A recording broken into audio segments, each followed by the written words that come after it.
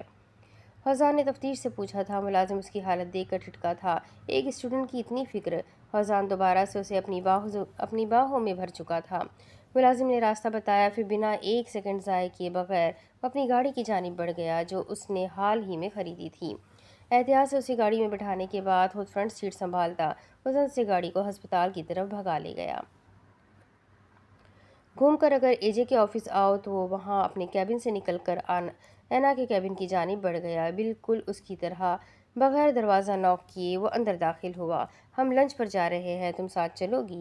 اے جے اس کے سامنے کھڑا سینے پر بازو باندھتے ہوئے بولا تو اینا نے اپنے سامنے کھولے لیپ ٹاپ سے نظریں ہٹا کر احسان بھری نظر سے اے جے کو دیکھا۔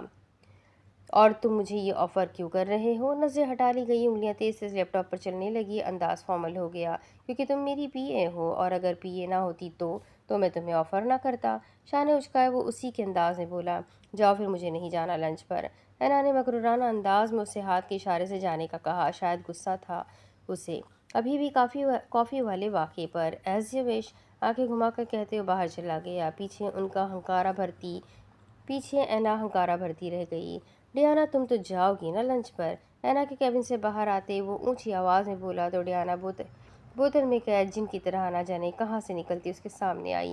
ہاں میں تو جاؤں گی، آفندی سر کی سیکرٹری ہوں، انہیں میٹنگ میں میری ضرورت پڑ سکتی ہے، وہ خوشی سے کہہ رہی تھی۔ اینا کے کان کھڑے ہوئے تھے، وہ اس کے کیبن کے پاس ہی کھڑے تھے اور دروازہ کھلا ہونے کی وجہ سے ساری آواز صاف سنائی دے رہی تھی۔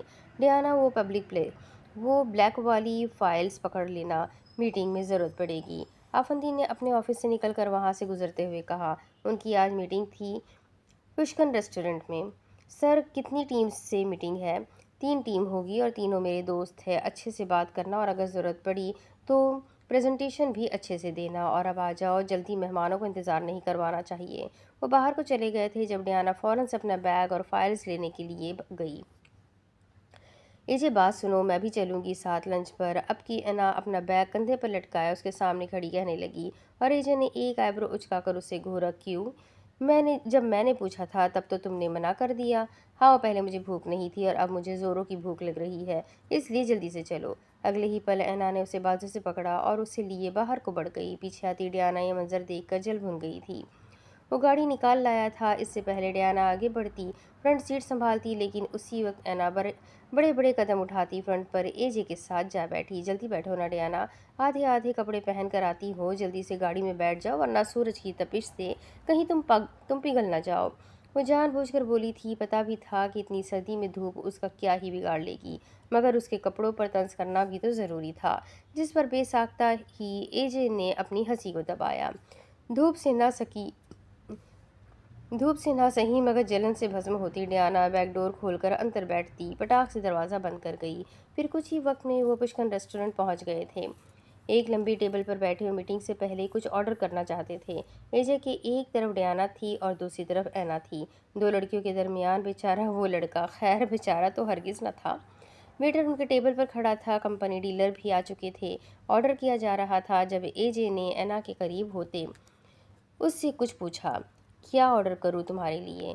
کچھ ایسا آرڈر کرو جسے کھانے کے بعد مجھے بھوک نہ لگے۔ اسے شاید واقعی بھوک لگی ہوئی تھی، تبھی وہ ایک ادا سے بولی تھی، ایک پلیٹ زہر منگوا لوں؟ نہ زندہ رہو گی نہ بھوک لگے گی، اے جے تعصب سے بولا تو ڈیانا نے جان بوجھ کر اس کی بات پر قہقہا لگایا، شٹ اپ اے جے۔ اتنی اے جے کی بات نہیں چبھی تھی جتنی ڈیانا کی ہنسی چبھی تھی۔ پھر تقریباً 10 منٹ بعد ان کا آرڈر آ چکا تھا۔ سب لوگ کھانا انجوائے کرنے لگے اور ہلکی پھلکی باتیں بھی۔ اگلے 15 منٹ تک ان کی میٹنگ بھی ہو چکی تھی۔ اس دوران اینا نے اے جے کو ایک نظر نہ دیکھا تھا، ناراضگی ظاہر کی جا رہی تھی۔ اسے اب لگا تھا شاید یہاں آ کر اس نے وقت ہی برباد کیا ہے، کیونکہ جس کام کے لیے وہ آئی تھی وہ تو اسے دور دور نہیں ہوتا نظر آ رہا تھا۔ ویٹر، بل لے آؤ۔ اے جے نے ہاتھ کے اشارے سے ویٹر کو آنے کا کہا۔ سر، ہم آپ سے بل نہیں لیں گے، آپ خود چل کر ہمارے ریسٹورنٹ آئے ہیں، آپ سے بل نہیں لے سکتے۔ ویٹر کے ساتھ مینیجر بھی آیا تھا اور ان کے لیے یہ بڑی خوشی کی بات تھی کہ آفندی اور ان کے فرینڈز خود ان کے ریسٹورنٹ آئے تھے۔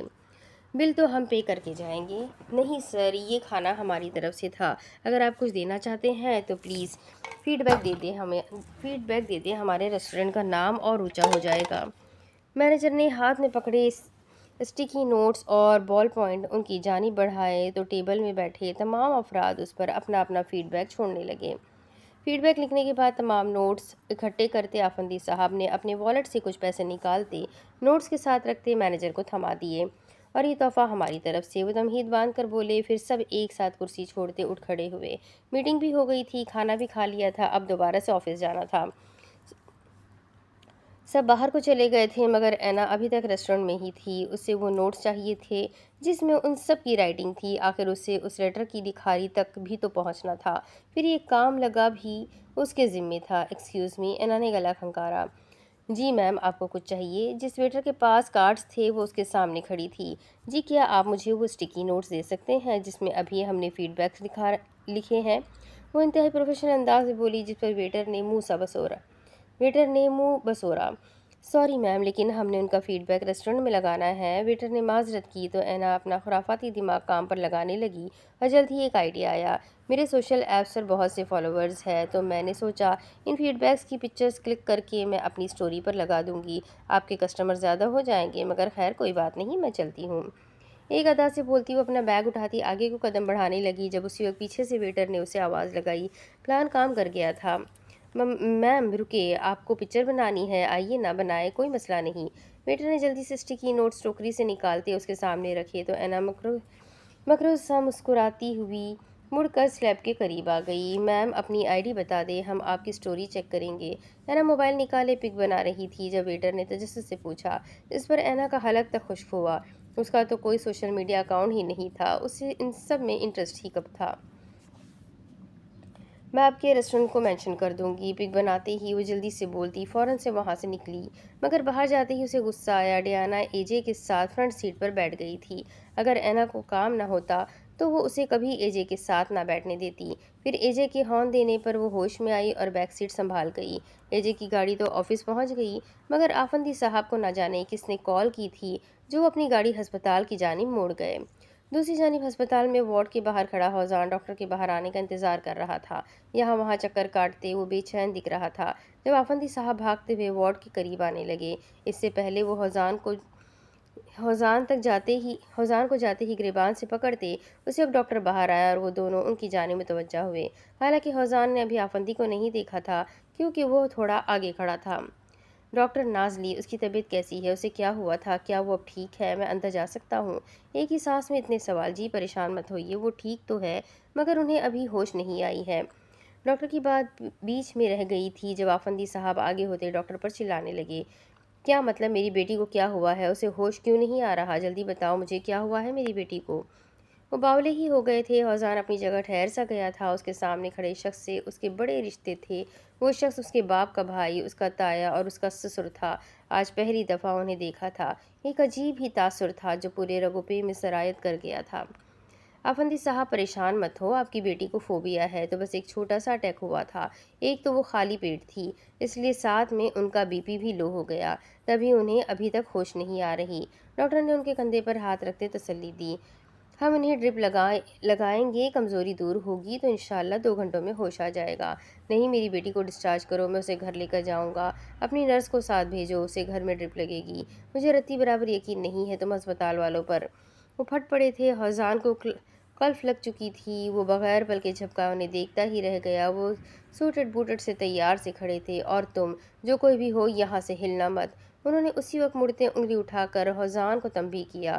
وہ ساکت ہو گیا، حالانکہ اس کے ہاتھ سے خون بہہ رہا تھا اور اسے کوئی فکر ہی نہیں تھی۔ آفندی صاحب پرسکون ہو جائے، یہ نوجوان ہی تو آپ کی بیٹی کو ہسپتال لایا ہے۔ تم چپ رہو اور جتنا تم سے کہا ہے اتنا کرو۔ ڈاکٹر حمایتی بنا تو انہوں نے اگلے ہی لمحے اسے جھاڑ دیا۔ میں نہیں جانتا تم کون ہو، مگر مجھے صرف اتنا پتا ہے تم نازلی کے سر ہو۔ مجھے گیٹ مین نے کال کر کے سب بتا دیا تھا۔ اور بوسیدہ لائبریری میں تم میری بیٹی کے پیچھے کیا لینے گئے تھے؟ ان کے تیور خطرناک تھے۔ ہوزان کی بولتی بے اختیار ہی بند ہو گئی تھی۔ وہ تو بس یکٹک انہیں دیکھے گیا، بول کیوں نہیں رہے؟ بلکہ چھوڑو، مجھے تمہارا بیان نہیں چاہیے۔ میری بیٹی بس ہوش میں آ جائے، وہ مجھے سب بتا دے گی، اور اگر تم اس کی سنائی کہانی میں برے نکلے تو میں تمہارا ایسا حال کروں گا کہ پورا رشیا تمہارا تماشا دیکھے گا۔ اس لیے تم ہمارے ساتھ پیلس چلو گے۔ ان کی آنکھیں سرخ انگارہ ہو گئی۔ ایک ایک لفظ فوزان کو اپنے دل میں لگا۔ نازلی کی کہانی میں وہ پہلے ہی برا بن چکا ہے، اب اس کا باپ کیا حال کرے گا؟ اس سے وہ تو کیا سب ہی جنجان تھے۔ پھر کچھ ہی وقت بعد آفندی صاحب نازلی کو اٹھائے ہسپتال سے باہر آ گئے۔ پیچھے ان کے ایک نرس بھی آئی تھی اور فوزان بھی، جو ان کی گاڑی میں بیٹھا تھا۔ پھر جلدی ہی گاڑی اپنے سفر کی جانب گامزن ہو گئی، انجام کی پرواہ کیے بغیر۔ بھیانک ناک انجام، یا پھر رہائی یا تو پناہ گاہ۔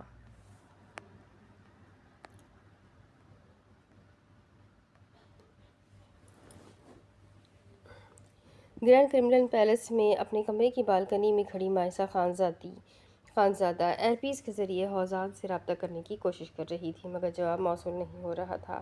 پہلے ہی اس کی اتنی کالز دیکھ کر وہ گھبرا گئی تھی، اور اب اس کا کال نہ اٹھانا مائسہ کا دل اندیشوں میں غرق ہونے لگا۔ روز کے ٹھنڈے موسم کی وجہ سے اس کی ناک سرخ ہونے لگی تھی۔ اندر وہ فی الحال جا نہیں سکتی تھی، کیونکہ اسے جب بھی موبائل یا ایئر پیس یوز کرنا ہوتا وہ بالکنی میں آ جاتی۔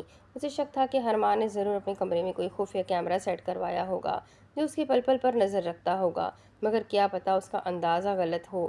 لیکن چوکنا رہنا بھی تو ضروری تھا۔ اس سے پہلے وہ مڑ کر کمرے میں جاتی اور موبائل کے ذریعے اس سے رابطہ کرتی، تبھی اسی وقت اسے اپنے عقب سے ایک شناسائی آواز سنائی دی، گلا کھنکارنے کی۔ ایئر پیس کو فوراً سے اپنے کان میں چھپا کر اپنے گیلے بال آگے پھینکتی وہ جھٹ سے مڑی اور بالکنی کی اوٹ سے ٹیک لگائے ہرمان کو دیکھنے لگی۔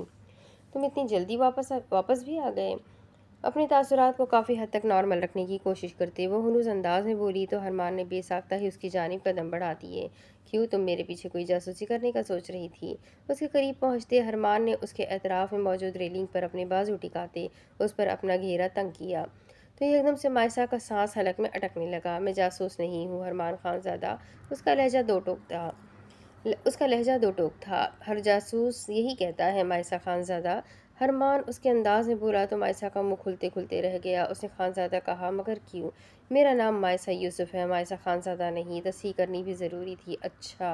اس کے چہرے کے قریب اپنا چہرہ کرتے ہرمان نے اچھا پر زور دیتے یاسر سے کہا تو مائسہ جھٹک کر رہ گئی، وہ ایسے کیوں بات کر رہا تھا؟ پھر اگلے ہی لمحے اس کے سینے پر اپنے ملائم ہاتھ رکھ کر ایک شدت بھرا دھکا دے کر اسے خود سے دور کرتی سہولت سے اس کی بغل سے نکل گئی اور کمرے میں آتی ڈریسنگ کے ڈرا میں جھکی کچھ ڈھونڈنے لگی۔ کیا ڈھونڈ رہی ہو؟ کہیں یہ تو نہیں ڈھونڈ رہی؟ کمرے میں آتے ہی ہرمان نے پاکٹ سے موبائل نکالتے اپنے ہاتھ میں لہرایا تو ڈریسنگ کے شیشے سے ہرمان کے ہاتھ میں موجود اپنے موبائل کو دیکھتی مائسہ اچانک سے شل ہی رہ گئی۔ آنکھوں کے پپوٹے کھلے کے کھلے رہ گئے تھے۔ اب مکر مت جانا کہ یہ تمہارا موبائل نہیں ہے۔ ہرمان نے ہتھیار ڈالے تو مائسہ نے خود کو گرفتار ہوتے ہوئے محسوس کیا۔ وہ یہ تو جانتی تھی کہ وہ موبائل ڈھونڈ لے گا، مگر اتنی جلدی ڈھونڈ لے گا یہ نہیں پتا تھا۔ ہاں میرا ہے تو۔ مقابل کھڑی لڑکی مائسہ خانزادہ، جس نے ہار ماننا تو سیکھی ہی نہیں تھی۔